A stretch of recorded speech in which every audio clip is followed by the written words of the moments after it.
Okay, Okay, so mute. so welcome everyone. I'm just going to there. Okay. Okay, I've just pinned myself up there. Welcome to the tool seminar.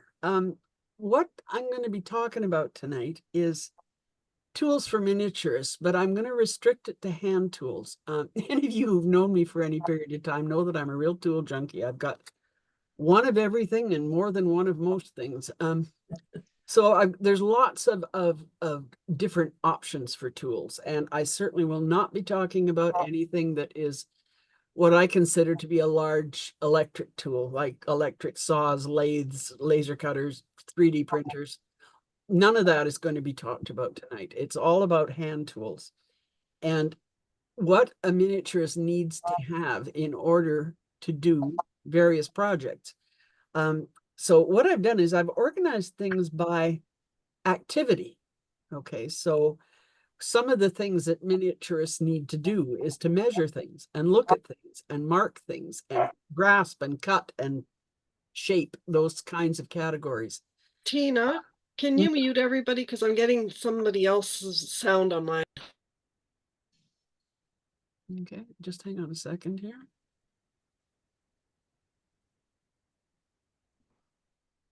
Okay, everybody is muted except myself, so don't forget to unmute yourself if you want to ask a question or anything. Okay, in each of these categories that I'm going to talk about, a miniaturist needs one thing. I'm going to show you a lot of different examples. And at the end, I'm going to show you what my day-to-day working toolkit looks like. And it is very small. And I can do 95% of everything I want to do with just those things. So as I go through the various categories, I will try and comment on sort of what's the most useful, what are specialized things, and whatnot. Okay, so let me just set up this second camera here. Okay, the first thing we're going to talk about is we're going to talk about looking at things.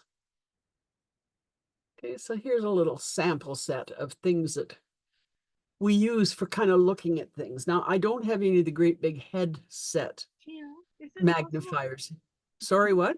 Is it possible for you to make the camera big on your screen? Like, so we see a big screen of yours? Well, I've got it. I've just got, so how do I get it so that I see just yours in a big screen? I've got just everybody's little one. You change it to speaker under view. You want speaker view. Top right. Okay. Top right under view, first category, yes. Say speaker. Perfect. Thank you so very much, ladies. Okay. Okay. Okay, so anyway, here's kind of a selection of various things that you can use to look at things. Now, this is the one that I actually use the most often, when I use it at all, because frankly, looking at things is a very personalized thing. So sometimes if you wear glasses like I do, your vision is already, I've got trifocal, so my most magnifying lens I can do 90% of things with just my own glasses. Or like Margaret has to put her glasses on to do miniatures, and Lucille takes her glasses off to do miniatures. So it's very individualized. But this particular setup, you see, has a clip at the back here. That's to go over your glasses. So if you take your glasses off, and now I can't see a thing, you can just clip it over your glasses like that, and now you've got yourself a magnifying setup.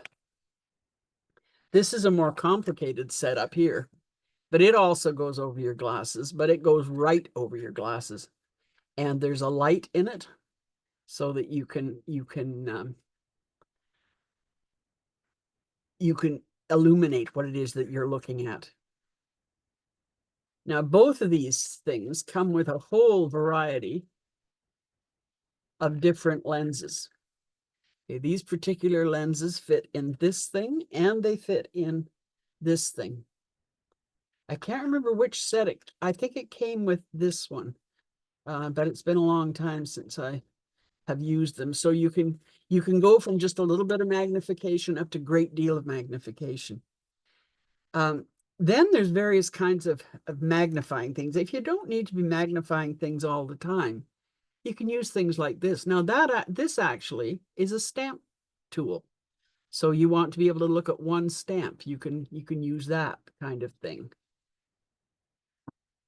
Or you get a little more fancy and you use this. Now, if you can see, it's got a light on it. And it's bigger and it's got a little tiny hole here. So these are all options that you could use if you have trouble seeing. This one is an interesting little gadget because the magnifying glass goes right over the tweezers. Can you see that? So if you're picking something up, let me put something small here to pick up. You want to pick something up, you can actually see what you're picking up like that and bring it up and look at it closely. And then you can put it back down again. So it's all built in together. Now, it also does have a light in it, as you can see the little switch here. But when I put it out tonight, I discovered the batteries are dead. And this is another type of magnifying thing that you can use. This one, you can change the angle of the tweezers and you can look at it. Oops. Oops, I can't pick anything up right now. Okay, you see, you can pick it up like that and you can look at it. So lots of different options. These kinds of things are for when you just need magnification once in a while, whereas these are for the longer term looking at things.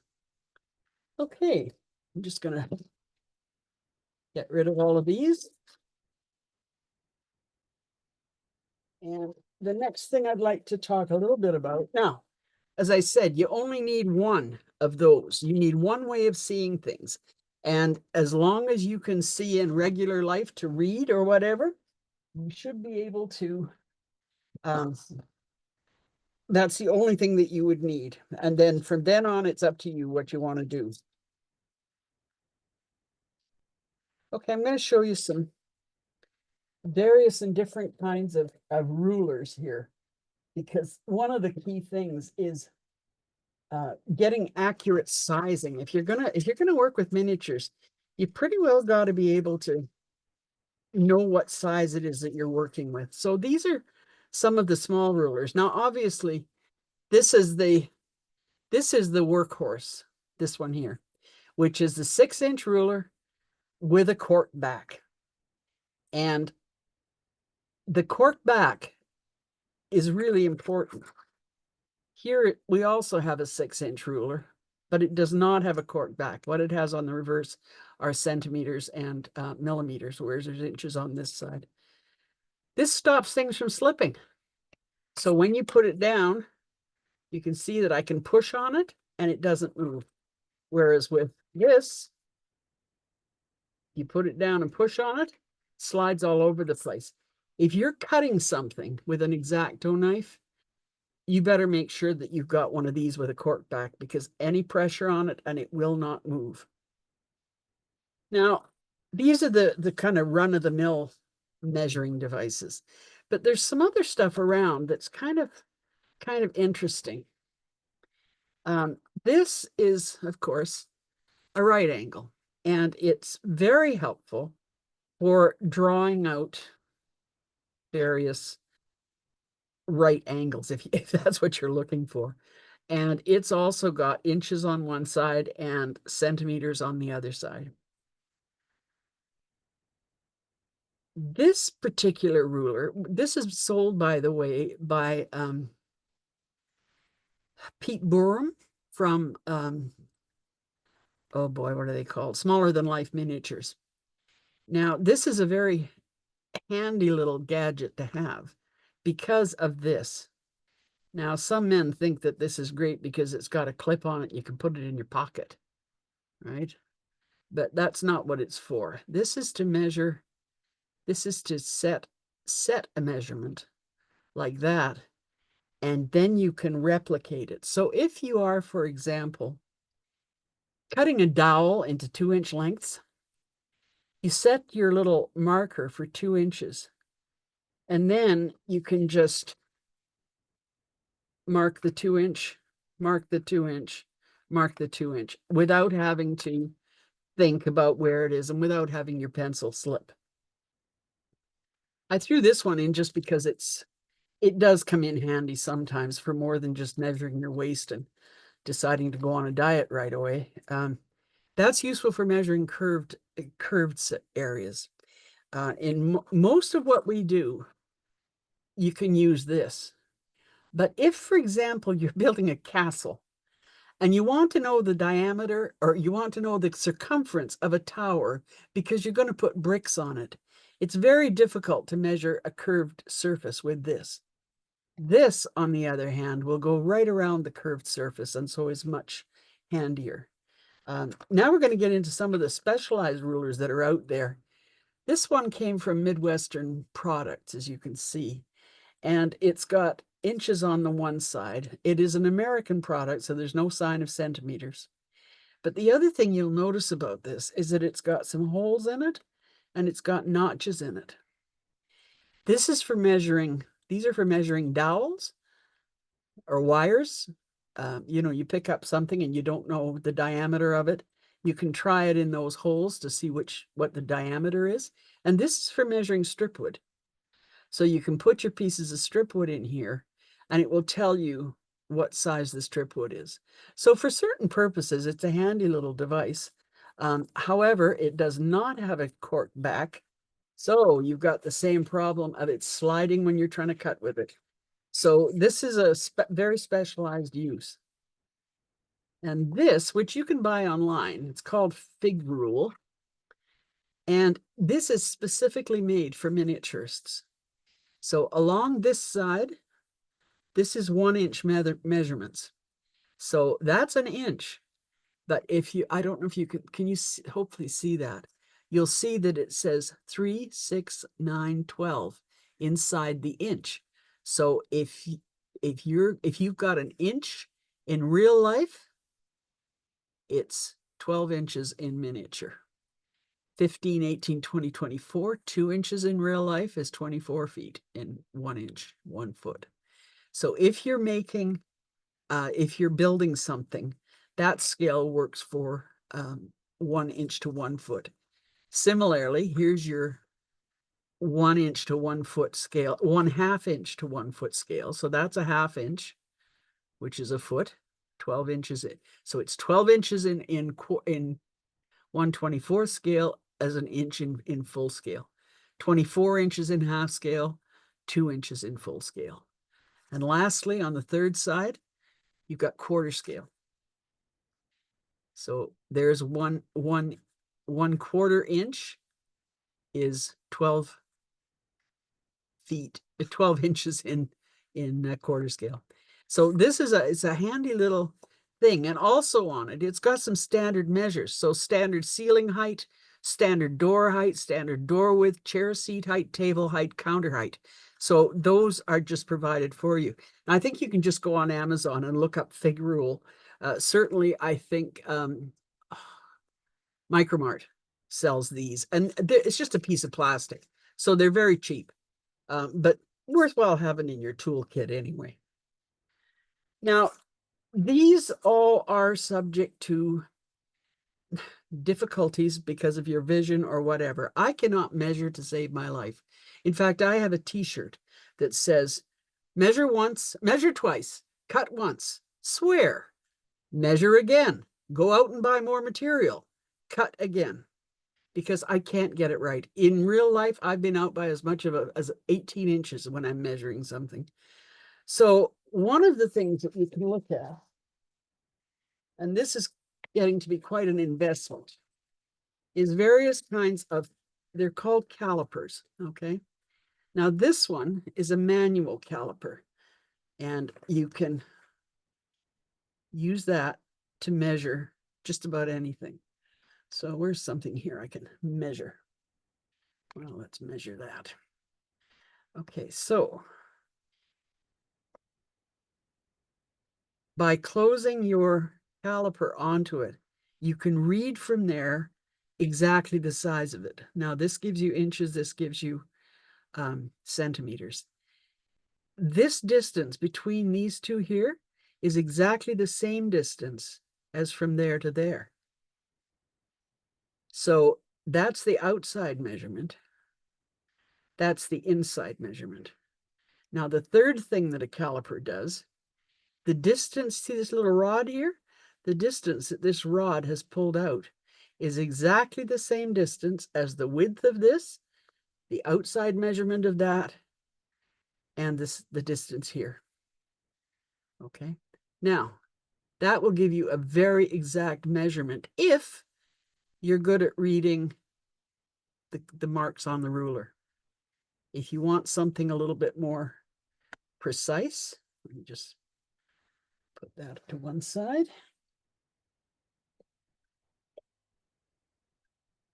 Now, this is where you're getting into expensive territory. And because these are precision instruments, they are sold by Lee Valley. So here's two different ones. This one is still a manual. Now, let's see if I can get that focused. I can't get it focused properly. Okay, you can see here, it does exactly the same thing. However, it's calibrated differently.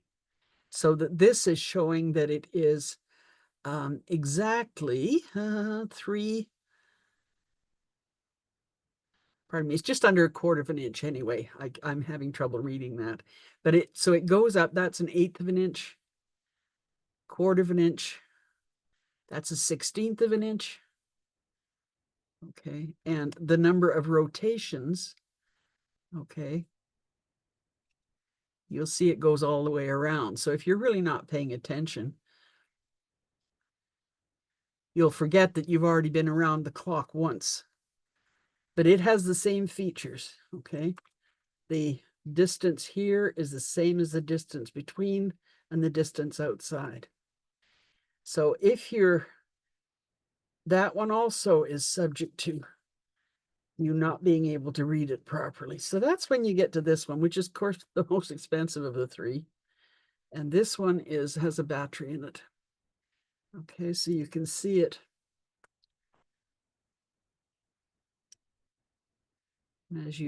Oh, this is stiff. You can see it changing. Now that is set in millimeters, okay? But we always work in inches, right?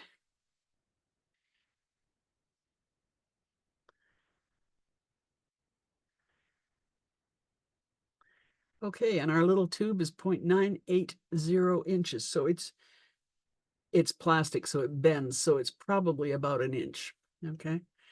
And that is very easy to read.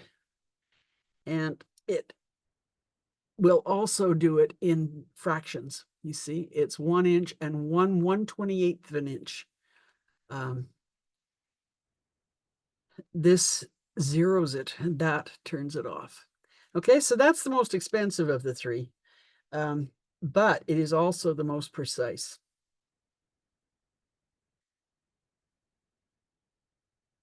So any questions so far about measuring or looking at things? Because if we can't see it right, we aren't going to be able to build it. That's for darn sure. I don't have a question, but Tina, you can get those calipers at Canadian Tire. You can get them at Princess Auto.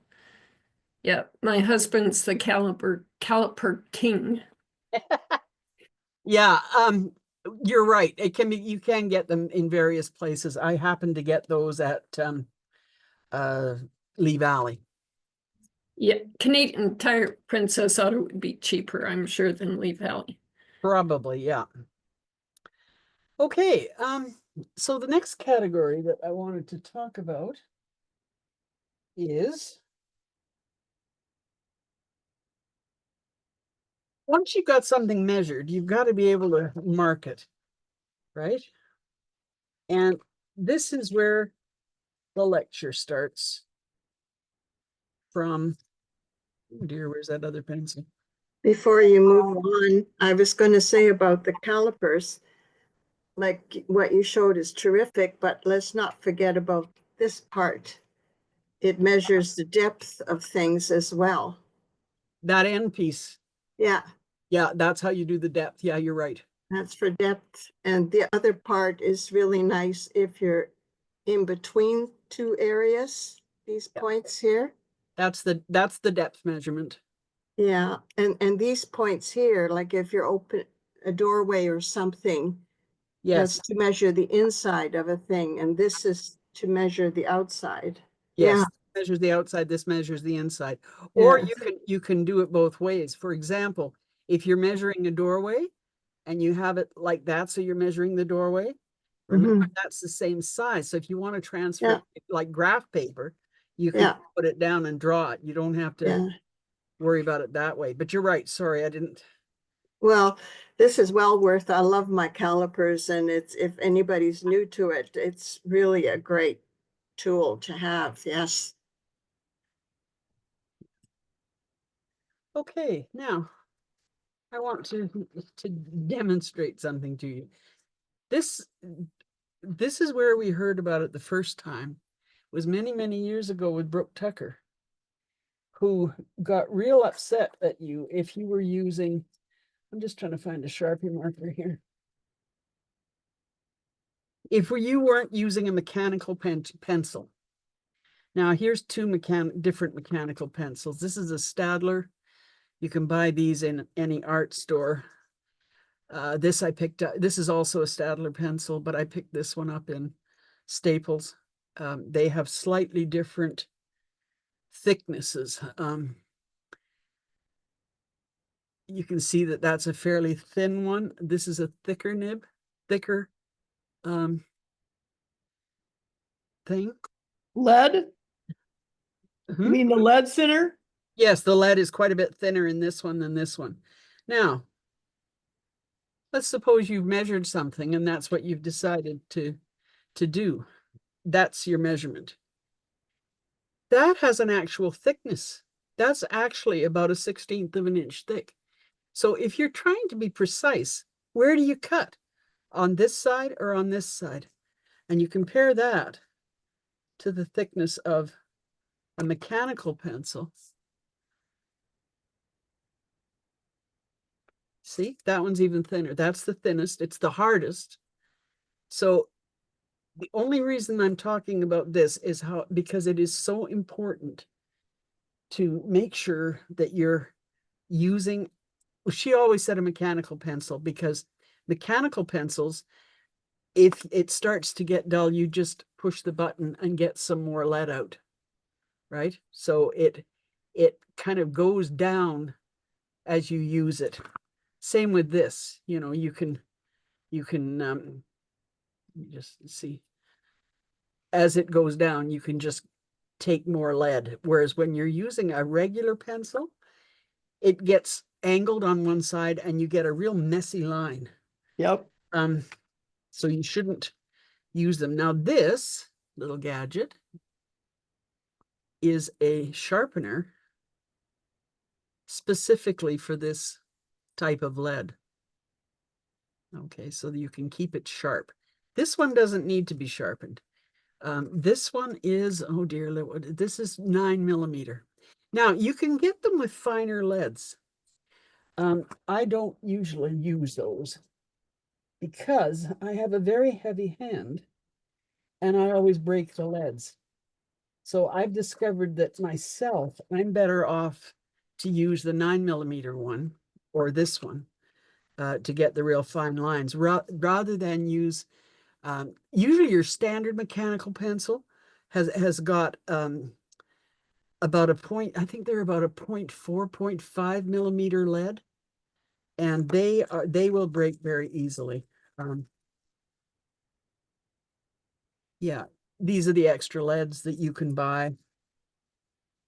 Now, I also wanted to just show you just for a second. Oh, that's a standard pencil sharpener. I have to keep them all together because I forget where they are. Okay, so this is another form of measuring. and this, of course, is one way to transfer measurements. So if you wanted to know how far that was, this works very well if you're trying to measure something that's inside your dollhouse. And then you can take it out and use it on a plan or a pattern. And this is, you all remember this from your high school days. This is a compass, okay? So if you need to draw circles, you can draw circles with this. I'm not doing a very good job of it. When I was on Best in Miniatures, they seemed to specialize in buying really cheap tools. And they had I was making a bathtub that had a round base. And I took their, whatever this is called, Compass. compass, that's the word. Thank you, Loretta. They took this compass and it actually, as I tried to use it, it fell apart in my hands, which was not fun. So what I ended up doing was creating my own. And this is where you've got to be a little creative when you're doing miniatures. What I did was I took a pin, and I put it in the center of where I wanted my circle. And then I took a piece of paper and I cut it to the length I needed it. And then I just rotated it around the pin. And as I rotated it, I just drew a little line. And when I was finished, I connected the dots and I had the same circle without the use of a compass. So you can get around just about anything if you have to. Okay. Now, when you're marking things, it's not just pencils that you're worried about. There's a variety of different marking tools that you can use. And markers, I finally put most of them in one fell swoop, okay? So this is just an organizer thing that I bought off Amazon that I keep all of my various markers in. Here's all the different stain pens, various kinds of metallic pens, large Sharpies, and wood grain pens down here. These, I use a lot of these Copic pens. So this is just one way of keeping track of it. I have another one just like this that has actually got like coloring markers in it. And I also have a box with pencil crayons in them. So these are all useful for various things. Sharpies are a very handy thing to have around, actually. They don't, well, they can be handy or not, depending on whether or not you wanted to erase the line. If you want to erase the line, Sharpies aren't what you want. The problem with them is that they dry out. And so you've got to be, if you're going to buy markers, make sure you buy the kind that you need for your particular project. And if you go to a place like Delta Art Supplies or Gilded Rabbit or Colors on the South Side, they can be very helpful with what kind of marker you want, because you can get oil-based, you can get alcohol ink-based, you can get water-based markers, you can get permanent markers, erasable markers. There's a million different kinds, and they all have a particular purpose. But in most cases, what you're looking for is just something to make a line. So really, the only thing that you must have as a miniaturist is some kind of a pen or pencil. You don't really need markers and things like that. Okay, so the next thing that we're going to look at is grasping. You have to be able to get hold of things, right?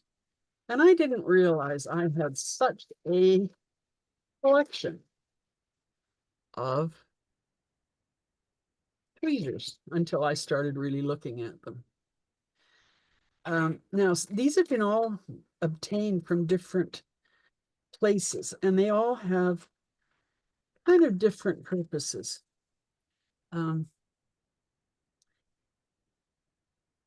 I don't know about you, but I have a favorite, two favorite tweezers.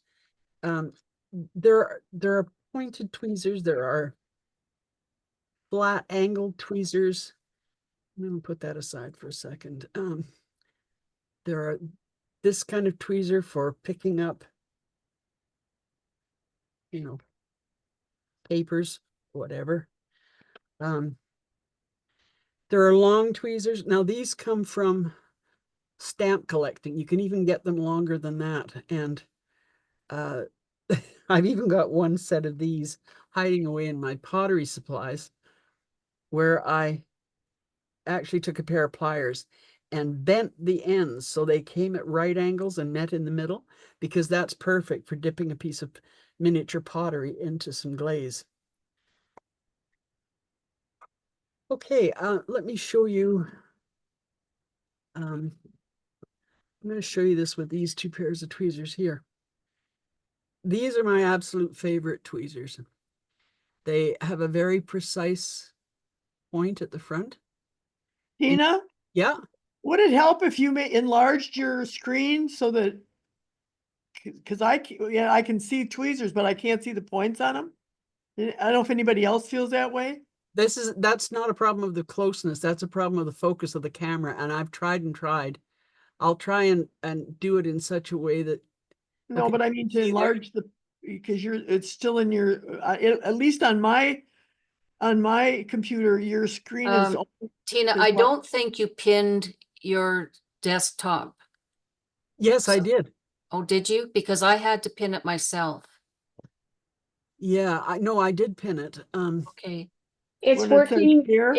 It's working fine for me. okay. Yeah, So those of you who don't have it, you can pin it yourself by going up into the left or right-hand corner. There's some dots, and when you click on it, you'll see pin. And if you hit that, it will make Tina's screen as large as your screen. Oh, okay. Then in the left-hand corner of the screen. Yeah, either left or right, I can't remember, but there'll be 3 dots, at least on my computer. And if you click on that, you get a drop-down menu, and one of the things is pin. And if you click on that, then it makes Tina's screen your full screen. okay. Does that work? Let's see. Mine's under view. If you go Okay. under view and go down to the bottom, it says full screen. Okay. Yeah, so screen. everyone's going to be a little bit different. That's what it's like on mine. Yeah, you're right, Rosalie. It is. Okay, now that's my full screen. Okay, is that better for people? No, I can't. Probably doesn't even make a The difference. one on my screen is about 1.5 by 2.5. Oh, well, you've got to change it to your speaker view. You've got it on gallery view. Yeah. Because or go to full screen, but it's all under that view menu, Loretta. Okay, anyway, Okay. I'm gonna try and find a background that works here. I got it. Okay, Good. there you. Thank Now, you. Can you guys see that the tips join, but Yeah. the back is open. Okay, my other favorite pair is the same thing, except that the two, it's joined the whole way, like The all heel the is way joined. along. Okay, so depending on what you're doing, you know, picking up a single bead, for example, would be this one. Picking up a row of things might be this one. So those are the two I use all the time. And I know other people have sort of favorite tweezers. Mind you, I also have a favorite burner on my stove, so maybe it's just me. Now, these two, while are tweezers, there's a word for these that Lucille would know that I don't know. Can't remember at the moment. Reverse tweezers. Yeah, something like that. Because with these tweezers, okay, you pick something up, okay, and then you've got to hold it. Well, that's sometimes not convenient, and you can't, you know, you don't want to be constantly picking it up and putting it down. But with these, you can pick it up and then you don't have to hold it anymore. You can put it down and the tweezers will still hold the object. Okay. These also come in various sizes. Okay, so here's two different sizes, but they work the same way. Okay. So there's a lot of different tweezers, and as I say, they're it's up to you what kind of thing you like to work with and what you need for your own purposes. And never be afraid to kind of make your own tools. As I said, I've taken long tweezers from stamp collecting, and some of them are about that long. Which actually I find useful if I need to pick something out of the back of a quarter scale house and I've already decorated it and something is sitting on top of the bookcase at the very back that I don't like, and I don't want to unglue everything at the front. That's when the really long tweezers come into play. But I just bent the ends to make them suit a purpose for pottery, and it works very well. Okay, where am I here? Okay, now another thing that I wanted to show you is this. Now you can buy a whole variety of different ones of these from places like Micromart, or for that matter from Princess Auto or whatever. There's a lot of places that sell them. They're ultimately adjustable so that you can fasten something together. The last time I used this was I was trying to solder two pieces of wire together and I didn't have enough hands to hold the two pieces of wire together, and the soldering iron and the solder needs 4 hands. So that's when this came into use, and the 2 wires went into the clips, these 2 clips. And then I had my 2 hands to work with the solder and the soldering thing. I could have turned it around and set the microscope up so I could see closer. So they can be useful. They can also be a pain in the neck and just get in the way. But for certain purposes, they are very handy to have around. Okay. The next thing I wanted to talk about was cutting things. And there is a million tools for this. Oh my God. Every time you look around. Oh.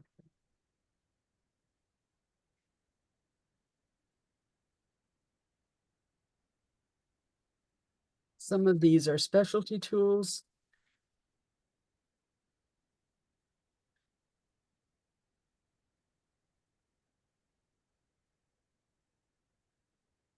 Okay, that's the kind of the minimum of all the different kinds of cutting tools until you get up to the big ones, which I'll show you in a minute, some of the bigger ones.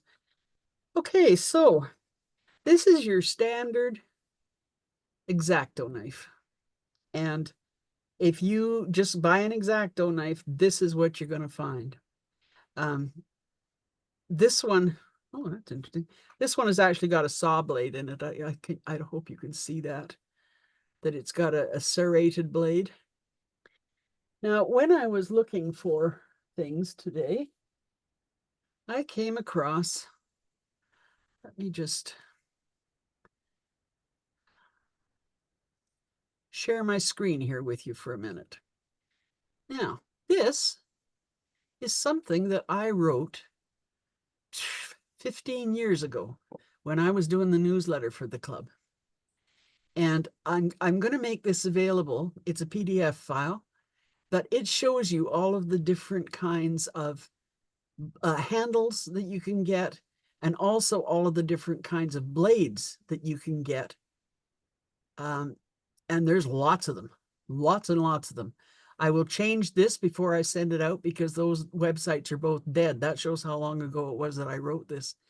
But it's quite helpful because it explains what it is that you use them for. Now, this number 11, that's the one that you're almost always going to use is the number 11 blade. Anyway, that's just to show you what you will be able to get. And I'm going to walk through showing what some of them actually look like. So this is the thin handle. Two of them. This has got a regular blade in it with a cap on it. This is a saw blade. This is the next size up, a thicker handle. And it's got just, what kind of a blade has it got? You see that the blades, the thicker handle actually takes thicker blades. The I don't know what you call it, the piece that goes inside anyway, are different size and shape. But there are certain purposes that's very handy for. And then this is the thickest with a very specific type of blade in it. Now, personally, I would use, I use a number 11 blade all the time. But I find that these, with my arthritic hands, these tilt and twist in my hand and I just can't get a good grasp on them. So I would recommend this type of handle. Now these were bought in a dollar store, believe it or not. And I use them almost on a daily basis because they're a rubberized handle and they take the same blades as the regular X-Acto knife, but they are a much heftier feel to them. And yet they're not as hefty as this. They're what's the word? They're more ergonomic. They fit your hand better. And they're not cold like this big one here. Anyway, those are the two that are in my regular toolkit over there. You can get some specialty blades for X-Acto blades like this one here. You see that that's a double blade? Now that is extremely helpful when you're trying to cut, for example, a strip of paper or a strip of whatever. It's got little rotating screws on both sides of it, so you can actually change the distance apart that the two knives are. This is where your calipers come in handy because you could set your calipers the distance you wanted, and then using the inside measurement, change that so it's the same distance apart, and then you can cut a double line, and they're absolutely parallel. This is this is also an X-Acto knife, and I don't think there's any way in the world I can get this. Yeah, can you just see that tiny little blade sticking out there? Yeah. Okay, well, that blade actually rotates so that you can draw with it, and it'll go around corners like a dam because the blade itself rotates. Okay, so you see I've cut a circle out of that just because it rotates. A very specialized use for this is cutting sort of inside bits if you want a lace-like finish on something. And I bought this thinking it would be more useful than it actually turned out to be. So anyway, these are good for small work, for things like working on a kit and getting the pieces out of a kit, cutting the little tabs. But when you get to kind of bigger things, then you want a more robust blades. So these are inexpensive, and they come with I don't have anything here I can break that off with. At the end with the tail. Yeah. You're kind of breaking it off with the tail holder has a slot. Oh, this one doesn't come off. Oh, it doesn't? No, it doesn't. How would you put your blade in? Yeah, that handle, that black handle pulls off. Well, oh yeah, there we go. Okay. Yeah. And then this can be There's a slot on it and you snap it. Well, there's no slot on this one, Loretta. I'm sorry. That's how you get the blade replaced. Isn't there a slot on the end? No, there isn't. It's absolutely smooth. See? Huh. But you can use a pair of pliers or something now. I don't know if you could find one of these. I bought this at Princess Auto 110 years ago, as you can tell by the wear on it. But it is the neatest little set. Goes into a toolkit with no trouble at all. And there's all your different, different kinds of pliers. Not pliers. Now I'm going to not be able to get it out. Okay, there we go. Okay, so when you need a new blade on this, you can just snap it off like that, and you've got a brand new blade to start with. So that's the advantage of it. Now, some people are very chintzy with they think that well, I'll use that blade just one more time. And I can tell you that one of the biggest reasons why people make mistakes as they're working in miniatures is because they didn't bother to change the damn blade. And it's really important that you have a sharp blade when you're working with certain things, particularly when you're doing things like, let me think of an example. Okay, you've wallpapered a wall and you're about to cut the window, the wallpaper out of the window. You try and do that with a dull X-Acto knife and you're going to have rips and tears and make a terrible mess of it. Change the blade, get a new blade out. I usually buy my blades in these kinds of boxes. Okay, you can get these at Hobby Wholesale. I think you can get them at Michael's. They're everywhere. You could, they're easy to get hold of. And one of the things that I like about them is that, just let me get a blade loose here. It has an automatic, see the blades just pull out here. And that little slot there is where you dispose of the old blade. And so it keeps it, you're not going to have to worry about, I'll just put that back in there. You're not going to have to worry about the old blade and picking up something with a blade in it because they're carefully stored in there. You can get various other kinds of blades. I showed you on that thing that I'll be sending out to you. There's all kinds of different blades that you can get. And once you have that little primer, you can actually order them by the number of the blade that you're looking for. Oh, that's single-edged razor blades. They're handy for some things. Okay, so that's Where did you get the one that does the curves, the one that twists? What would the name be of that? I'm not sure. The brand is Fiskars, and I think if you looked in a scrapbooking store, I think I bought it in a scrapbooking store. Yeah. So it fits like that over your finger, and then you can just draw with it. And this little tiny, there are replacement blades. I have replacement blades around somewhere. I'm not sure where I put them. But they are around somewhere. So yeah, it's good. For certain purposes, it works like a darn. I've seen them at Michael's, Tina. Yeah, they could be at Michael's too. I just hate recommending Michael's for anything because Michael's is so expensive. Yeah, that's true, but I have seen them there in the scrapbooking section. Yeah, they're definitely a scrapbooking tool. I wouldn't call them a miniaturist tool, but they can be very useful at some times. Now, the next size up, of course, is this size of blade. And that's what you would use if you were cutting things like foam core or gator board. Because it's big, it's heavy, you can really get some pressure on it. And even the biggest of the X-Acto knives won't work as well as this. So, you've got a variety of tools for everything, but for 99% of the things that you do as a miniaturist, something like that's my go-to is this kind of thing with a number 11 blade.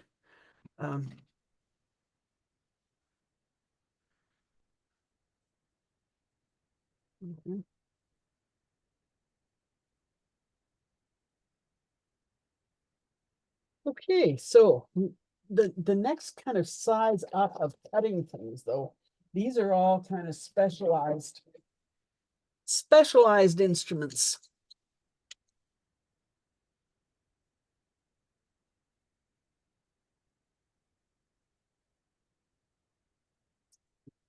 here.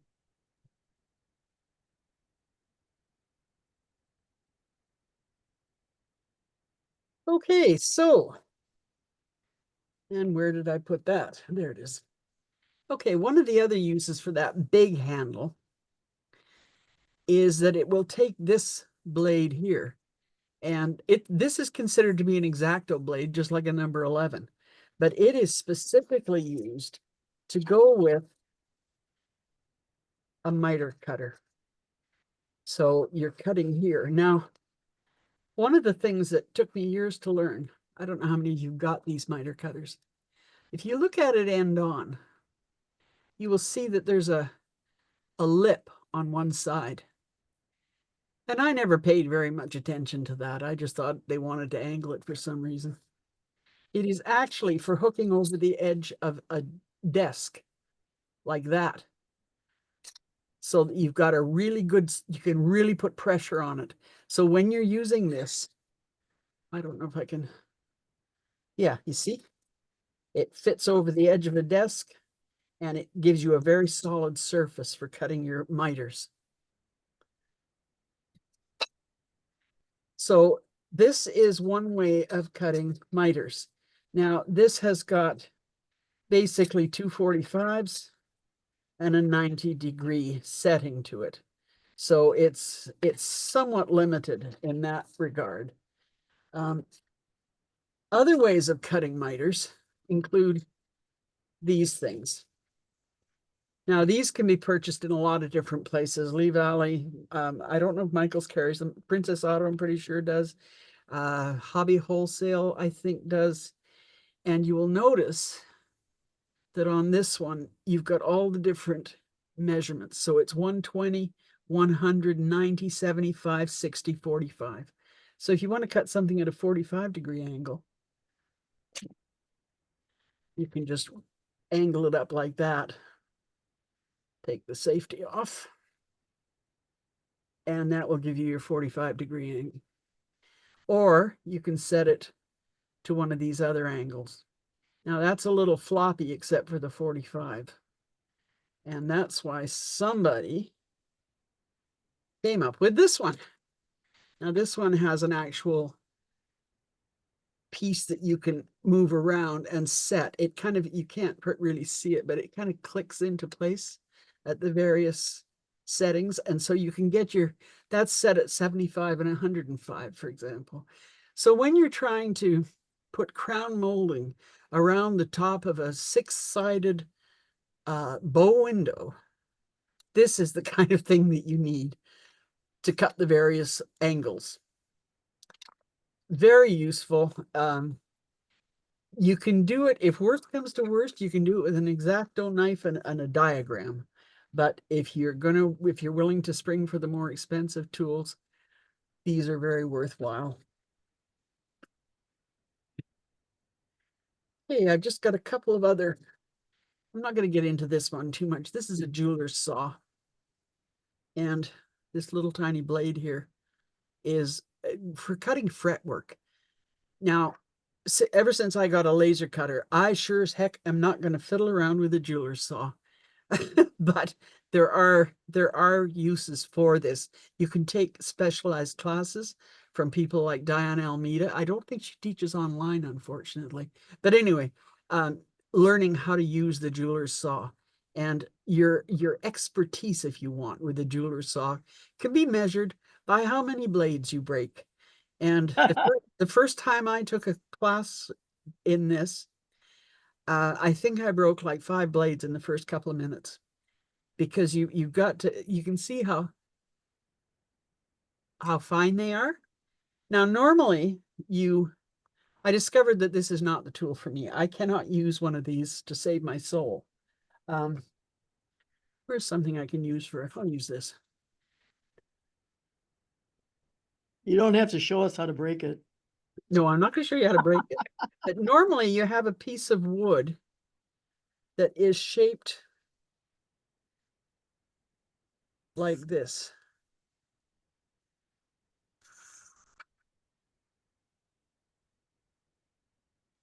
Okay, so there's a piece of wood shaped like that, and it is clamped onto the edge of the, I'm just going to shift the camera a little bit here. Okay, it's going to be clamped onto the edge of your desk so that the V is pointing out. Then you can take your jeweler's saw and you saw up and down, okay? Now, what's the missing piece of this? It's the piece of wood you're trying to cut. So you put a piece of wood on top of this and you hold it down with your fingers and you start to cut. When you've got hands like overdue jello, like I do, you can't hold it still. And that's why I ended up with 5 broken blades. There's a real skill. Mhm. Tina, did they recommend that you use wax on the blade? Because that Oh. usually keeps it a little bit, that's what I do. I just stroke it through the wax. Yeah, You need beeswax. yeah, Yeah, you that's could use exactly right. beeswax on it. Yeah.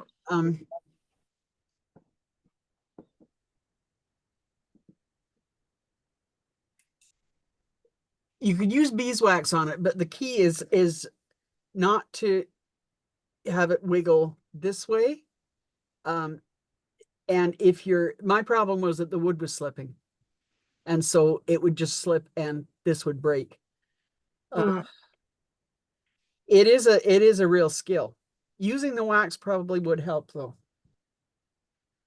So the last one I want to talk about with cutting is this little gadget. I don't even know where I got this from, but it works like a darn. You see this? It's just a battery wired up to a wire. Okay. And this little thing here closes the circuit. Now, when you press that, you can't see this happening, but that starts to heat up pretty quickly. And it is used for cutting styrofoam. So a handy little gadget to have. And I think it cost me like 75 cents. Maybe it was a garage sale I got it at. I don't know. But anyway, it was certainly worth the money. But you can see the electricity goes down and through the wire and then back the other side. And that's what closes the circuit and the wire gets hot. So that's a great little device for cutting. These are also specialized cutting devices. These cut glass. And you've got to have fairly strong hands to use these.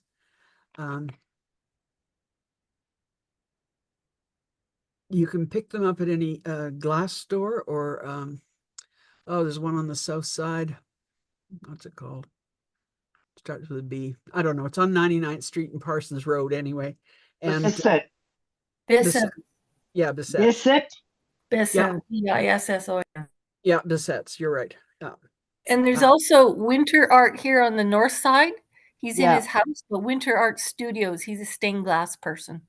Yeah, Business. they're easy to get these things at stained glass studios. But if you want to use real glass, for example, in your windows in your house, then this is what you're going to need, because you basically use these to score the glass and then you break it. So those are the specialized kind of cutting instruments. Oops, what did I lose there? Okay. Now, the next thing I wanted to talk a bit about was shaping stuff. And I'm not going to go into too much detail here. Actually, while we're still talking about cutting, this is just to show you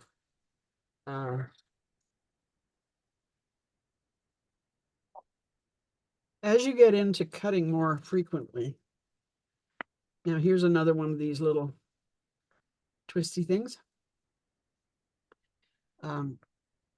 These are all cutting tools that I've collected over the years from taking various carving classes. And more X-Acto knives, but these have got scalpel blades in them. And they're very fine. But these are specialized. This is, if you want to try carving wood, this is a fairly inexpensive set of wood carving knives. You can buy these at Michael's. If you want to upgrade to a stronger carving blade, you're better off to go to Lee Valley. I'm not sure if Princess Auto sells those or not, because it's not something that you use in automotives, that's for sure. But the more inexpensive one you can buy at Michael's. Okay, the only other thing that is used for cutting really is scissors. And this horrifies me, you know. I didn't realize how many pairs of scissors I had until I started collecting them all up. But there's a couple of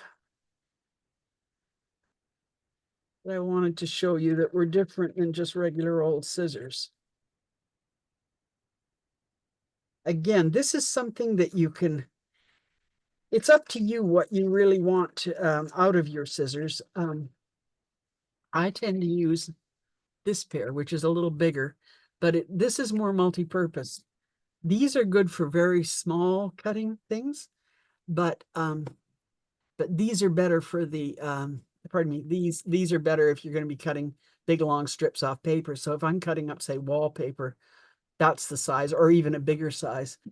It's up to you how religious you want to be about, do not use my fabric scissors for my paper, you know. These are my fabric scissors. If I'm cutting fabric, I also have a smaller pair kicking around somewhere. But if I'm cutting large pieces of fabric, these are my fabric scissors. And I don't know what I got on them here. I never use those on paper, but these I use on fabric, depending on what I'm cutting. So as I say, it's up to you how religious you want to be about not using one for the other. Scissors like this, where they have a very short blade relative to the length of them, that's good for like cutting threads and things. These are hemostats? I don't know. This is a pair of actually, this is a clamp. I don't know how it got in there. I guess because it looked like a pair of scissors. Anyway, this is a clamp that you can set at various widths using that little notch there. I better put that somewhere else. But one type of scissors you can get are these, and these are a curved pair of scissors, okay? Now, they're good if you want to cut flush. So you're trying to cut, you know, pills off a sweater, for example. You can put that part flat on whatever it is you're cutting, and yet you can still use your fingers at the top. These seem to escape the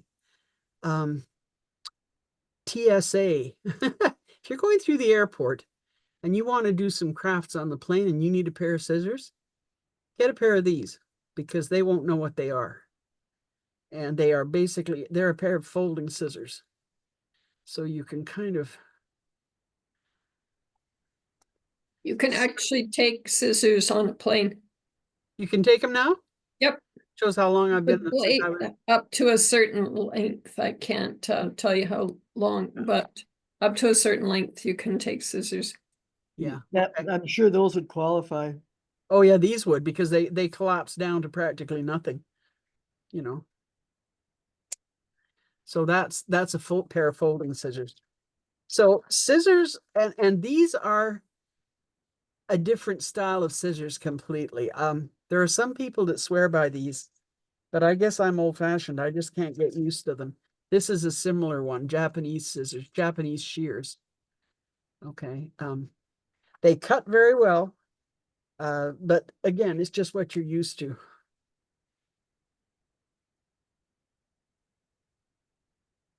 Hey, I was going to show you a couple of sanding things. I mean, I know that you've all seen various kinds of, where am I looking here?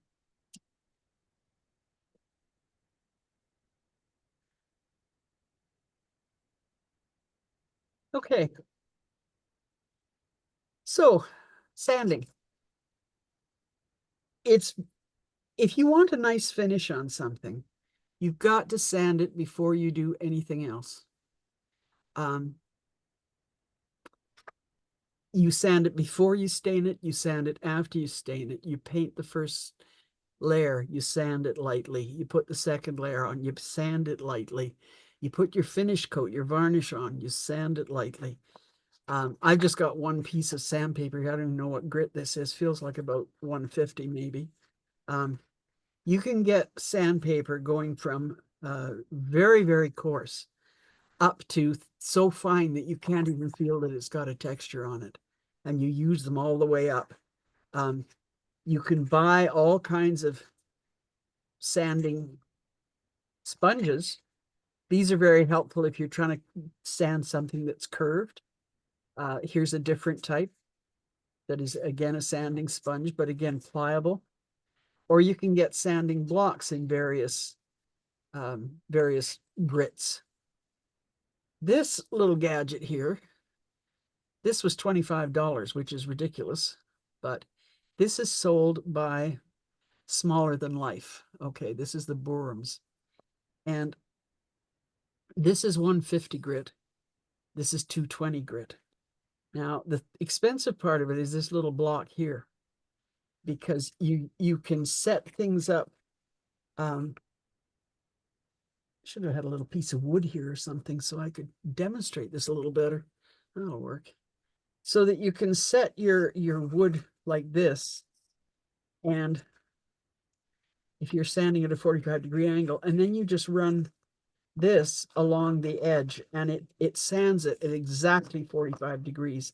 Because I'll tell you, it is very, very easy to ruin your angle. If you're trying to do a mitered picture frame and you don't sand the edges properly, that frame is never going to fit properly together. Whereas this little gadget allows you to make sure that it fits very well. And there's your 90-degree there.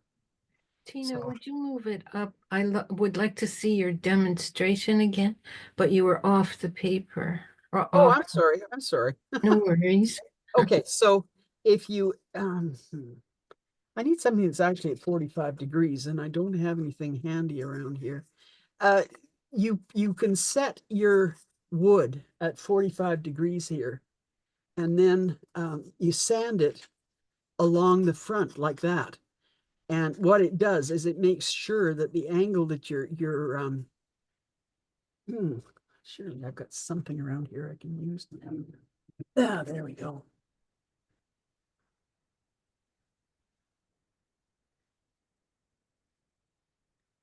Give me a second here.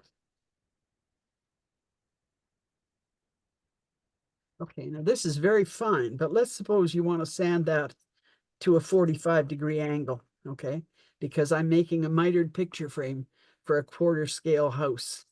Okay, so you can put it in here like that and hold it in place and then sand with that along the edge. And it gives you a perfect 45-degree angle at the end of your strip wood. Perfect. That would have been a little clearer if I had a bigger piece of wood. That's all I could grab at the time though. Okay, so sanding is a very important kind of thing to do. And one of the things that you might want to have in your toolkit, for sure you were going to want to have in your toolkit some form of it, is metal files and emery boards. Princess Auto sells sets of files like this, and they're all different shapes. So this one is round. This one is flat on one side and curved on the other. This is a square. This is rectangular. And this, I believe, is another square or triangle. I'm not sure. But sometimes if you're trying to notch out a little piece of wood, for example, using a metal file can be quite helpful. And a set like that at some place like Princess Auto is not expensive, not particularly expensive. I've got a ton of different ones here. Tina, Yep. someone's asking in the chat, Could you give the name or spell the name out loud of the company that makes that specialized 45-degree angle sanding block? It's smaller than life. And let me just see if they're, and that's their website as well, smallerthanlife.com. Thank you, Tina. They're Pete Borum, who makes these things, is the head of the tool pool for the IGMA in Castine. And so he sells, for example, the big Proxon saw, big Proxon saws. Proxon saws about that big. And again, a very precision instrument. He teaches, there's some classes that you can take in Castine that are basically an introduction to power tools. And this is one of the things that we use in there. So smaller than life, no capitals, no spaces, .com. Okay, metal files. And then the other one is emery boards and sanding sticks.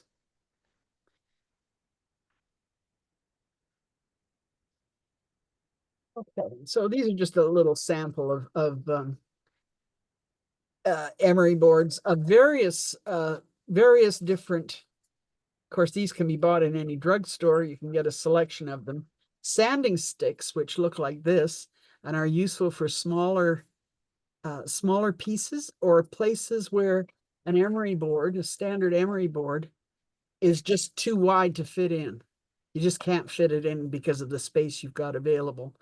You know, if, for example, you were trying to sand spindles, and which is a hard thing to, because they're curved and they've got slots, a sanding stick like this, and you can see by the colors, they come in different textures. This red one is very coarse. The black is very smooth. That's even smoother. You know, so in those two sticks, I've got 4 different grits of sanding equipment, and then the emery boards themselves. So, and these are, I bought them in a drugstore, and I don't know if they're toothbrush and toothpaste carriers for traveling, but they work perfectly for this.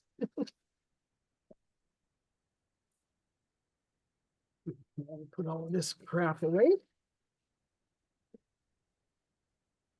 But I can't recommend sanding enough. It's something I don't do anywhere near enough of.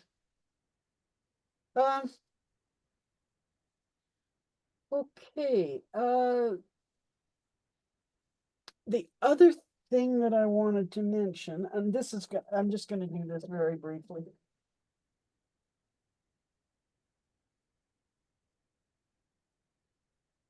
Is punches. Now I've got a whole drawer full here of a zillion different punches. I'm certainly not going to show them all to you. But there's 2 types of punches, basically. There's this type, which you can buy in Staples, or in a craft store. Wonder which one this is. This is 3/16. Some of them are hard to find. This is a heart-shaped one. This is a butterfly. I've got all the different sizes of these, but sometimes you need a hole. Now, if you're very careful, you can cut holes with the point of an X-Acto knife, but these make it a lot faster, a lot cleaner, and a lot smoother to do it with an actual punch. Now, the other type of punch that you can get, and Barb will be familiar with these, and that's flower punches.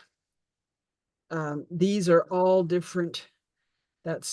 You see the different shapes of them. Like that's a leaf. There are various flower types here.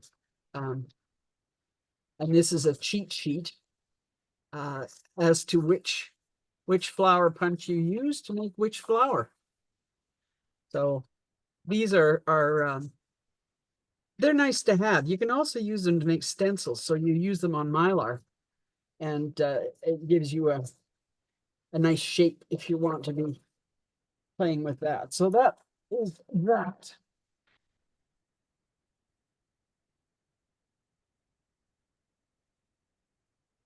Okay, I'm going to talk a minute here about glues, because that's a critical piece of putting things together. Now, I just went over to my glue section of my workshop and started pulling out all the different glues that I use at one point or another, and was horrified at how many different ones I had. So I'm just going to quickly summarize. There are wood glues. Now, that's coming.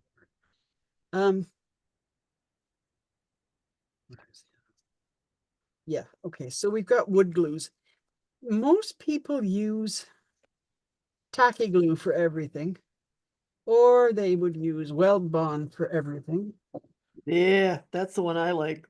Yeah, or crafter's pick. A lot of these are just personal choice.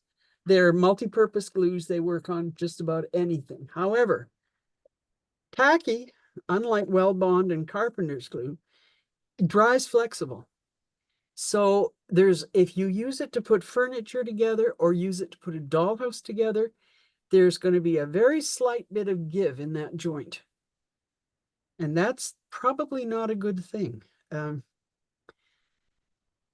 With wood glues, like these three, they don't have any flexibility to them. Now, my personal preference is for glue. And again, you can buy this small, hello? Oh, you're still in the meeting? Oh, I'm sorry. Yeah, the wood glue is, my preference is Rue glue. You can buy it also for smaller than life. The reason I like it is because I work primarily in quarter scale, and it is a very thin glue. These are thicker. And so when you're putting small pieces together, as you do in quarter scale, even the thickness of a layer of glue is going to affect the way things fit. So these glues, these are my preference, actually. These are multi-purpose ones. But then there's all kinds of specialty glues. For example, this is specifically for use with acrylic, clear acrylic. If you use my other favorite glue, which is Ultra Gel Crazy Glue, if you use that on acrylic, it will stick, but it will also discolor the acrylic itself. Whereas this does not discolor anything.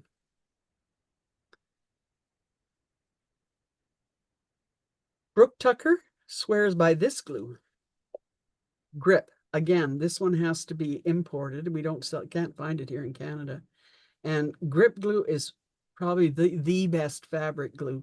It's not water-based, and so it doesn't soak through fabric. So it just sits on top of the fabric, and yet it holds it very well. Then there's all kinds of glue pens and special. This is very handy to have around if you're just gluing paper. So if you're doing a lot of printies, I really like using a glue stick with printies. This, I don't know how many of you have seen this zip kicker. If you're using something like crazy glue and it won't set properly, sometimes you have to hold it for quite a while, a little spray of zip kicker and it'll set just like that. In fact, it'll set quicker than you probably want it to set. And the other type of glue that I use is stencil adhesive spray. So if you're using any kind of stencils, this is the one that you use because it is repositionable. So it's like the glue that's in Post-it notes. Anyway, there's I also found when I was looking for something, a primer I did on glues back in the day when Brooke Tucker had just been here. So that's another one that I'll make available to you when this goes online, which, by the way, is not going to be fast because Maureen is the one who will be doing that, and she is in Hawaii at the moment. So she won't be. Okay, and the last thing I wanted to say about glues. These are for sale at Lee Valley. And they cost next to nothing for a bag of more than you're gonna use. They're the handiest little things. You can use them for wallpaper spreading. Oh, that's a glue I forgot all about. Wallpaper glue. Yeah. Or now these are actually the same thing. Yes, and Grandma Stovers. Yes, is sold at Delta Art Supply. I don't know where it might else be sold in Edmonton. I'm sure there is someplace else, but I've bought it there. And this is my second lifetime supply of Yes. I had one that I finally used up, and this is my second one. You do dilute it a bit. And the last jar I had was solid. It was bright yellow. It was absolutely solid. All I did was I put about half an inch of water in the container, and after a while just stirred it up and it was fine. Delta Art Supplies $23.49 for that jar, and it will last you forever. Well, if you're wallpapering a lot of 1/12 scale houses, it might not last you forever, but it'll last you a long time because you thin it down to use it. Okay, and the glue spreaders, which are, as I said, a very handy little thing to have. Okay, now for a change of pace, Marg, how would you like to talk a little bit about painting? Paint brushes specifically. Marg? You're muted. Sorry, I Yeah. was busy talking to you. So I just have to pin, well, how do I get out of this now? Just give me a second. Oh, here's view. Gallery. Okay, there I am. Okay, then I'm going to pin myself. Nope. Yeah, okay. I've pinned you as well, so. Okay. Yeah, I thought that. Isn't that weird? Okay. Just So where do before you I, start, before you start, Marg, there's two other comments that came in on the okay, about glues. One of them from Maureen, and I was going to mention this and I forgot about it. There is a website called thistothat.com. And while Marg is talking, I will go find it and show it to you how it works. When you are done with the diluted Yes, as Barb says, when you're finished with it, just pour it back in the jar. It'll be fine for the next time you use it. And Jane is asking about Titebond 3, and frankly, I've never worked with it, so I can't really comment. Does anybody know about Titebond 3? It's one of the best wood glues for Okay. wood. It's for wood. It's a really good wood glue. Probably Yeah, the best. if you go into places like oh gosh, Home Depot, they have a whole wide variety of wood glues. All I'd warn you about is make sure it's not too thick, because even in 1/12, sometimes a layer of glue, if it's too thick, won't it'll throw off your dimensions, and all of a sudden things will stop fitting properly. Okay, Marg, you're on. okay, so am I pinned for everybody? Yep. Okay, I'm going to talk about the types of brushes that we would more than likely use as miniatures. And this is because in miniature, we're either painting the outside of our structures or the inside. So you're painting flat surfaces, or you're painting full finishes, which is cobblestones, wood, that type of thing. Or you're painting furniture, and you can either be painting the furniture that's in the motherboards, which is the easiest, or sometimes you're painting furniture that's already glued and put together. And so we've got different brushes that work best for all of those things. So, oh, where's my, okay, this is going to be an exaggerated brush because I suddenly realized my favorite brush isn't here. That's dumb. Anyways, the brush, this kind of brush And you're going to have to tell me if you can see it. Can you Yes. see? Okay, If you this holding kind up, of yeah. brush is called a flat. And if you're painting the outside of a building, if you've got large areas to cover, then the bigger the brush, the better it is. And before we get started, you always use flow medium. Come on. I don't know why. Back up a bit. Back up, Mark. Back up, back up. Oh, and it's backward. Okay, this is called flow medium. When you take acrylic paints, right out of the can or the bottle, they're too thick. And if you put a few drops of flow medium, and the amount you put in is determined by the amount of paint that you're working with. So if you've got a small puddle, 1 or 2 drops is probably enough. But if you've got a little dish that you put a whole bunch of paint in, then more. You don't want it, you want more paint than this. Flow medium will not dilute your color, and it smooths your paint out so that you can make your strokes more even. The paint won't grab on itself. It will flow on your surface. You wait until your paint has dried. You do a very light sand, and then you do another coat using flow medium with it. So the brush that you start off with, if you're doing just flat surfaces, is your flat brush. And it can go all the way up to this size. So if you've got a big house that you're working on, do yourself a favor and use the biggest brush you possibly got. The other little hint is you never ever put a dry brush into your paint. As I've told you, you prime it with your water. See, you get it nice and wet. You wipe it on your cloth. You take all the water off the ferrule. You take the excess water off your brush, and now that brush is ready to go into your paint and pick up paint and paint with it. So there's a flat. And like I said, they come in different sizes. They come in different thicknesses this way as well.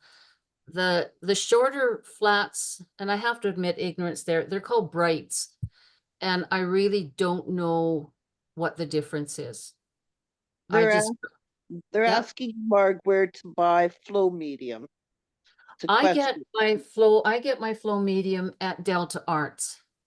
I think, Michael's does sell it. I was going to say, I think I've seen it at Michael's. It might have a different type of bottle than this, but as long as it's got flow medium, something similar to that, it should work. This bottle here is probably about 20 years old. Also colors, the Gilded Rabbit, DeSeros. Are DeSeros still around? They closed down. I don't think they're around in Edmonton anymore. Yeah.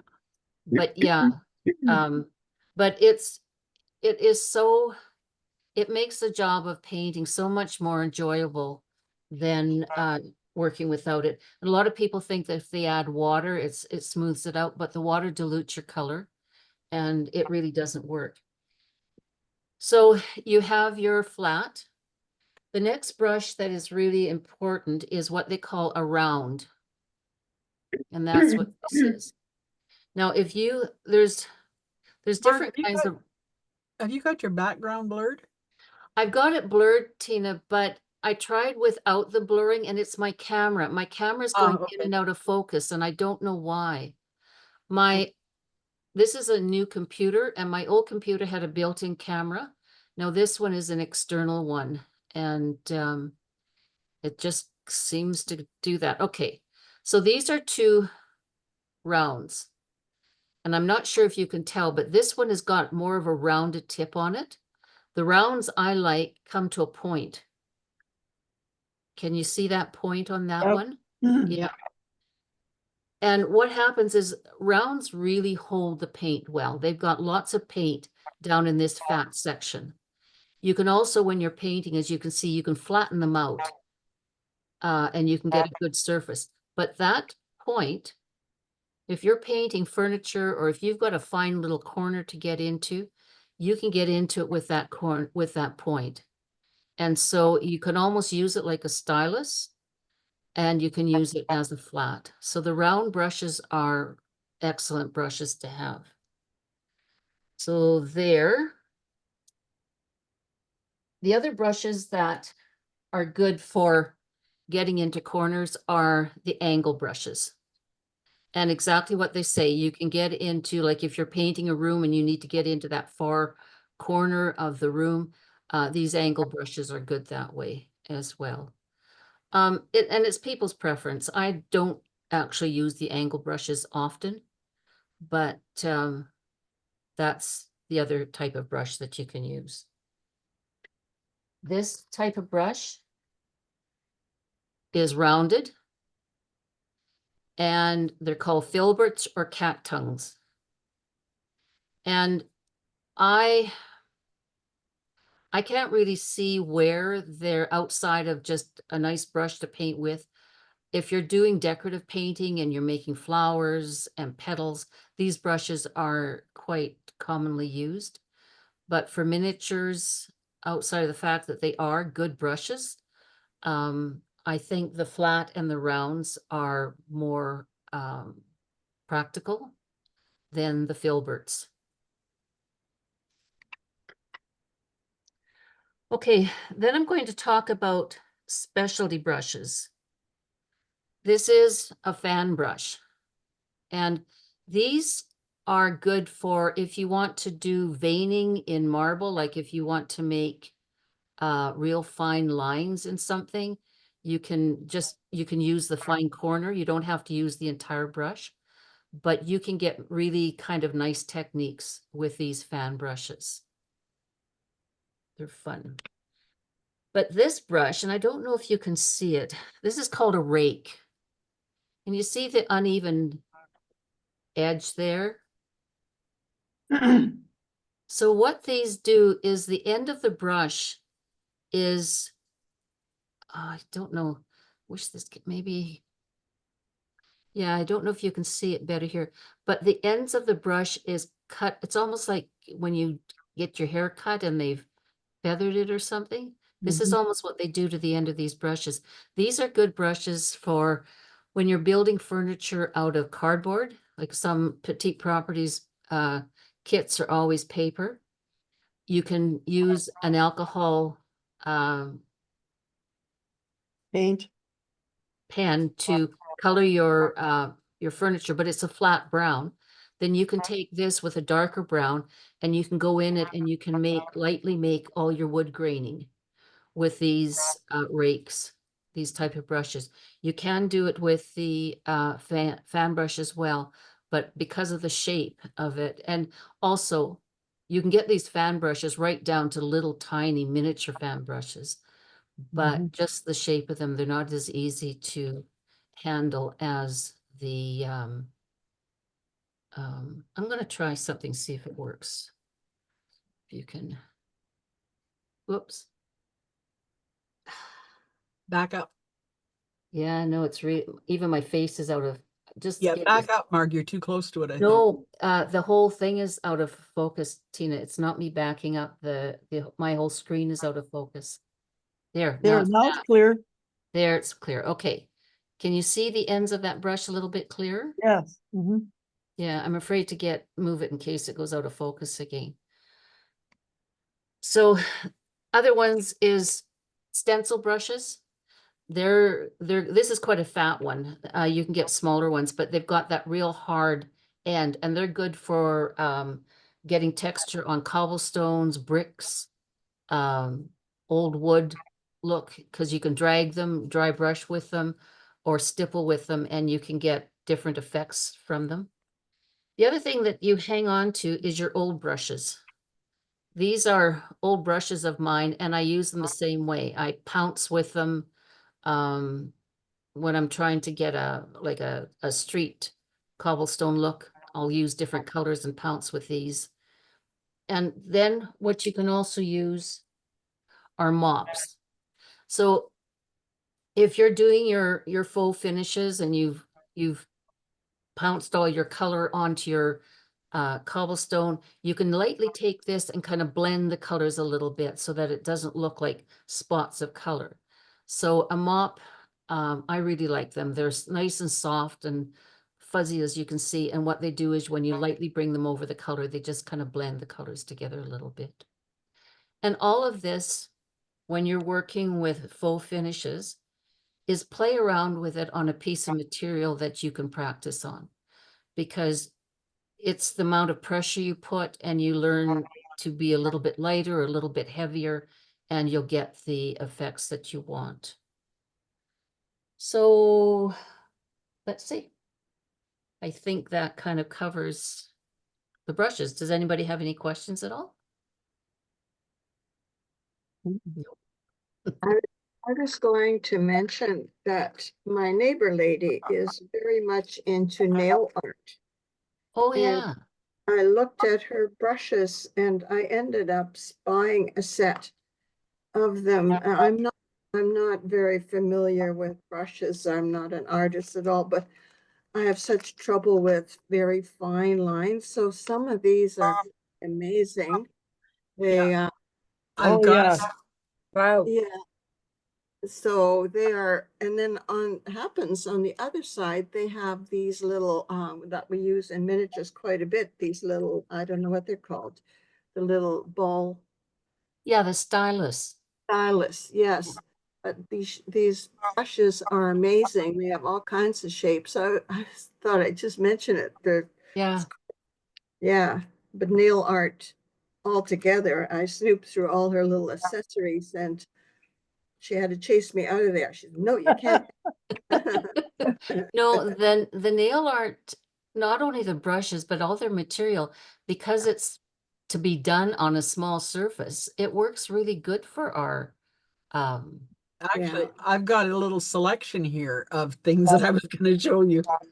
There's your nail art brushes. That's a set that I bought at the Japanese store. It cost me $1 or something for a whole bunch of little tiny brushes. But other things you can get, these were bought at the hobby wholesale. They're micro brush applicators. They actually come in different sizes, but that's one size. And then while we're being creative, these are dental tools. Yep. Okay, now this one's got kind of like a fishbone effect on it. Can you see that? Yeah. How am I going to put it on so you can see it? It's got like little fish bones on both sides. And this is just a little pointy piece. And this, if you want to put, I made a set of quarter scale teapots with ginger Seagull, and she gave these out as part of the equipment for her thing. And this point, well, first of all, that gives you a nice little for spraying, but that it gives you the finest polka dots. I've actually got a quarter scale polka dotted teapot that was done with the end of that dental pick thing. And you can also, if you look very carefully, she gave us this brush as well. This is a triple or quadruple zero Triple brush. zero. Can you see the size of that? Yeah. Yeah. They're hard to find, but I think Micromart carries them. Yeah, and you can get them at Delta as well. Oh, can you? That's Yeah. that small? I've never seen them that small at Delta. Maybe they do. Yeah. But anyway, keep your eyes open because like these are dental things. That's for I don't know, something at a hobby place. And you're right, nail art. Nail art is a great source. This is a little bit off topic, but this is the chain I got from her. It's the finest chain I've ever seen. Oh, wow. That's a part of nail art. And that's a part, oh, wow. Yeah, I've made little purses and used it to replace a zipper, stuff like that. No, fine chains are hard to find. Yeah. There used to be a good source of fine chain at oh Lord, what's their name? Bedrock Supply.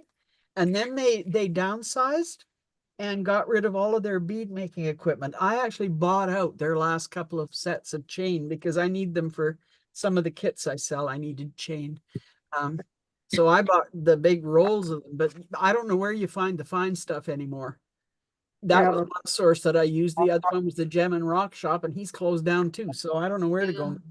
No, I never thought about looking in nail art for the fine chains. It's amazing. I'm sorry, I didn't mean to sidetrack. Oh, But the no, brushes, no, this is the what's brushes are nice. just wonderful. It's nice to get into these discussions. Yeah.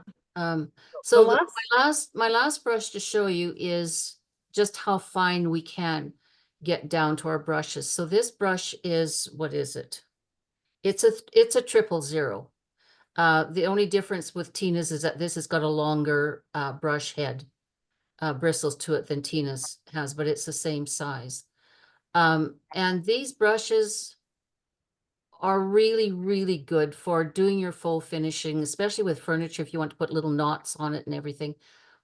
But I love them for being able to get into little corners. And anyways, I'm a brush fanatic. How could that be? You're an artist.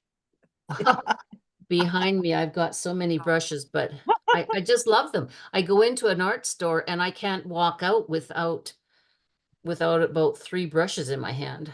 This Yeah, is called a mini detailer. Yep. So if you can get yourself some small brushes, you'll always use them. And then those basic sizes, or not sizes, but shapes, I think they would be sort of the basic brushes to put in your kits. okay, guys, I want to show you something here. I'm just going to share my screen for a minute. Okay, can you see this? Yeah. Yeah. Okay, this is a handout that I'm going to make also available to you that goes over what Margaret just showed you, that shows you the different brushes and talks about what they're made out of and what you use for what. So that's Yeah. another look for that when the video goes up. This will be up there as well. Okay. Okay. Yeah. Okay. No, and There's a couple of other things I wanted to show you that went with painting generally that are good to have around. First of all, like most of you, when I do painting, I would just grab any old glass and that's what I put my water in. And then Mark showed me this gadget. Now it's filthy, but you buy this on Amazon and it is a marvelous little device that it comes apart. It's silicone. And the bottom part you'll see has all of these nubbies and things on it. but Well, they're that- gentle on your brushes. yeah, they're very gentle on your brushes, but it Yeah. means that when you're let me get this back together again. When you're cleaning your brush, you can put it right down to the bottom and zip a little around, and it will help you get the paint out right up to the ferrule. Then there are 2 rows around the top here of different sizes. So you can kind of put your, let me just show you.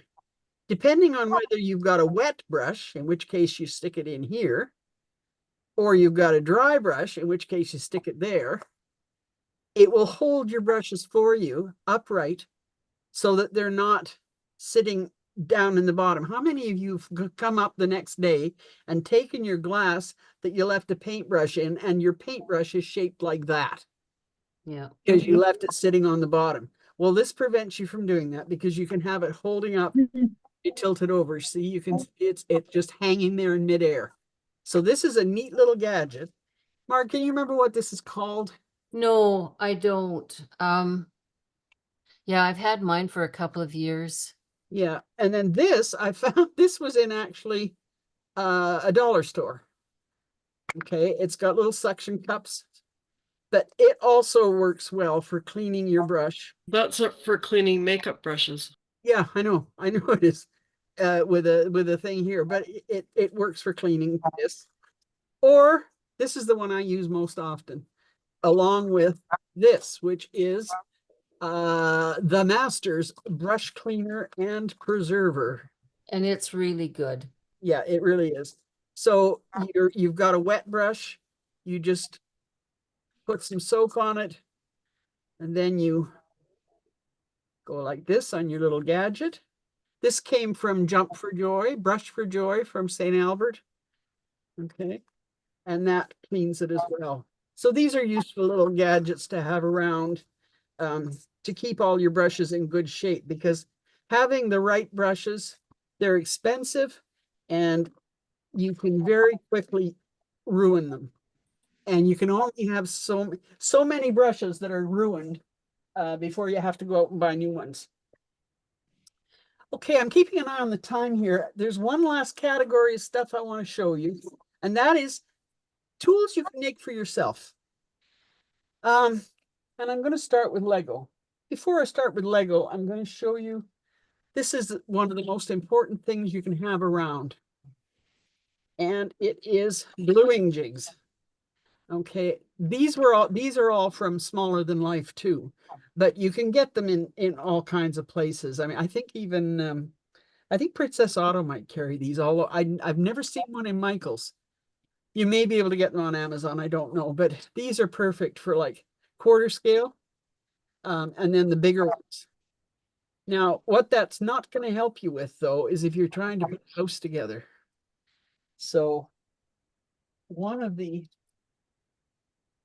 specialized clamps that I found over the years, this is a right angle clamp, and it is for holding things in the right position to glue them together. So these things, I'm just showing you this to say that it exists.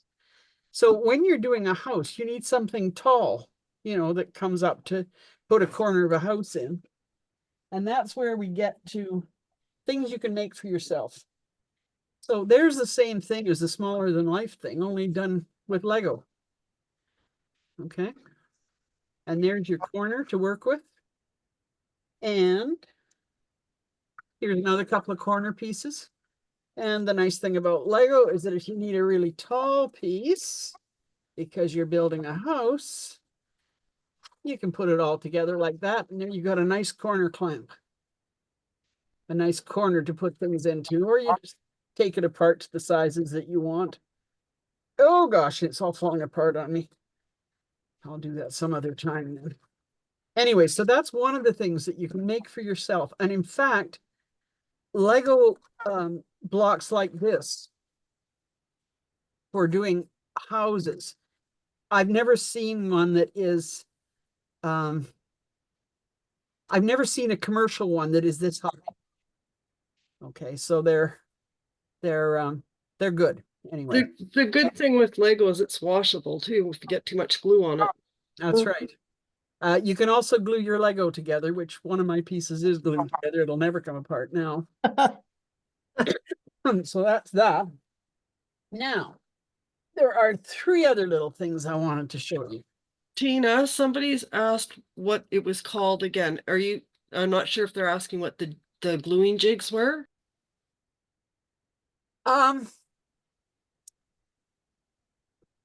gluing jigs? I think that's what she's referring.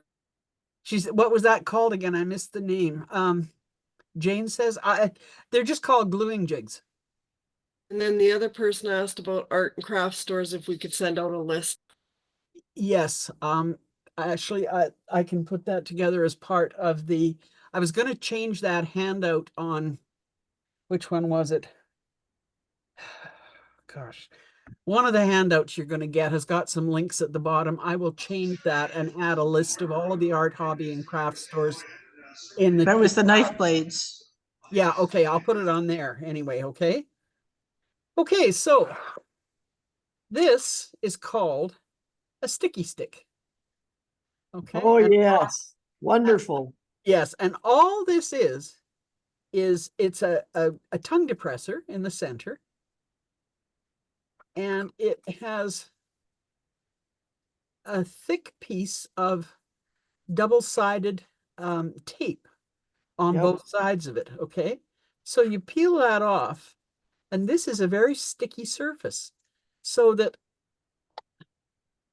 to get my little gadget here, if you wanted to paint that, it's very hard to hold it in your fingers and paint it, but it's very easy to put it on your sticky stick. And then you can move it around and change the position and move it like that and paint it. And because it's just double-sided tape and a tongue depressor, you can chuck it out when you're finished. Unless you're somebody like Loretta that sharpens toothpicks, in which case you'll probably find a way to reuse it. Okay, so that's number 1, is what's called sticky sticks. Now this is called a fuzzy board. And a fuzzy board is just a little piece of wood with a piece of velvet glued onto it, okay? And it means that when you're working with small beads or any kind of small, you got a package of hinges to hinge your damn doors on your dollhouse, which I hate doing. And you've got all those tiny, tiny little nails. How easy is it to just have them go flying everywhere, right? You pour them out on this and they will not move.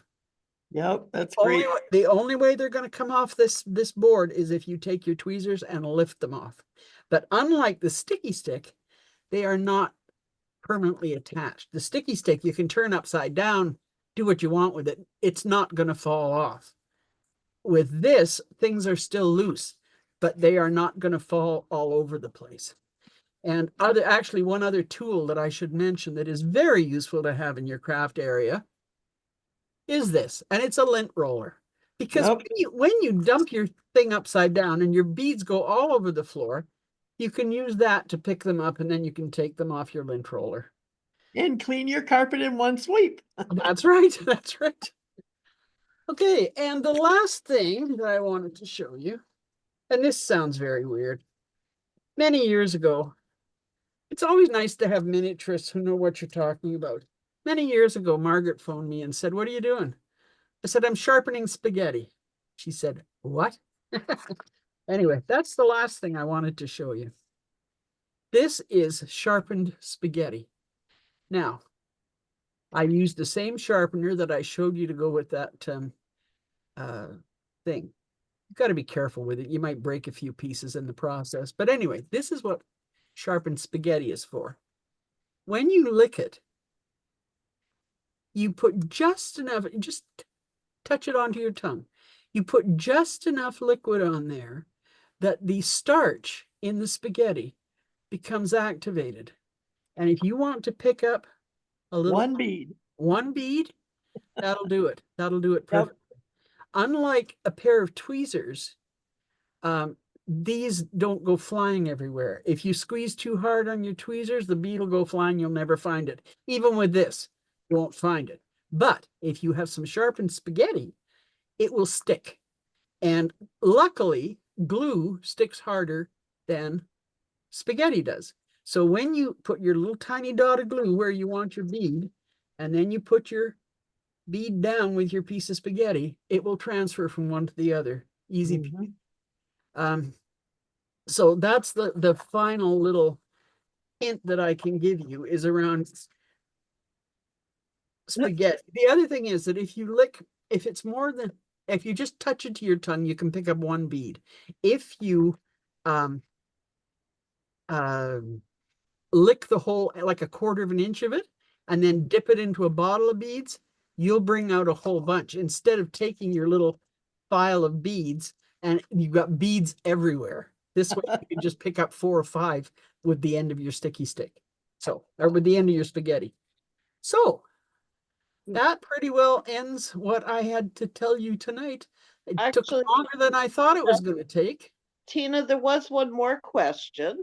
And it was quite a while ago, and I waited until you got through the list.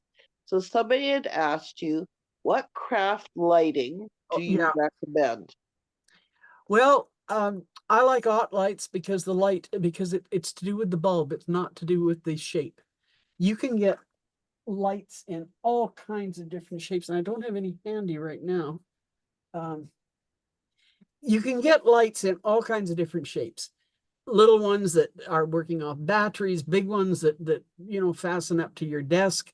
But the OT light bulbs are the truest lights, so you get the true colors.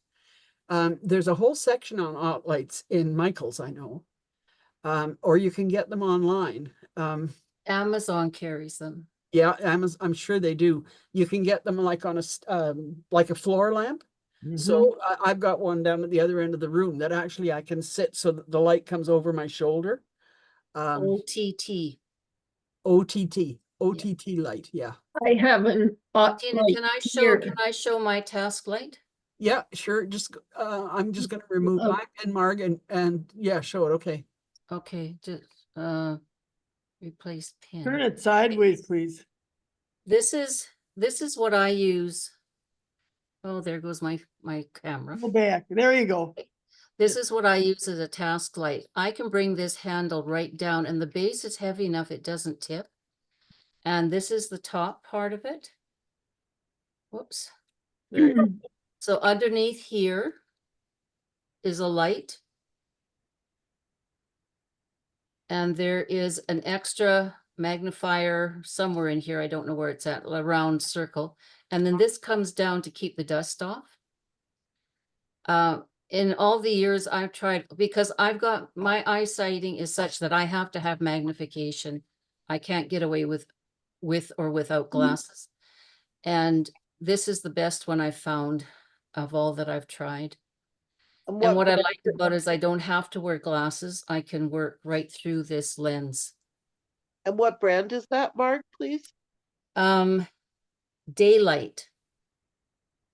And I got it about 4 years ago on Amazon.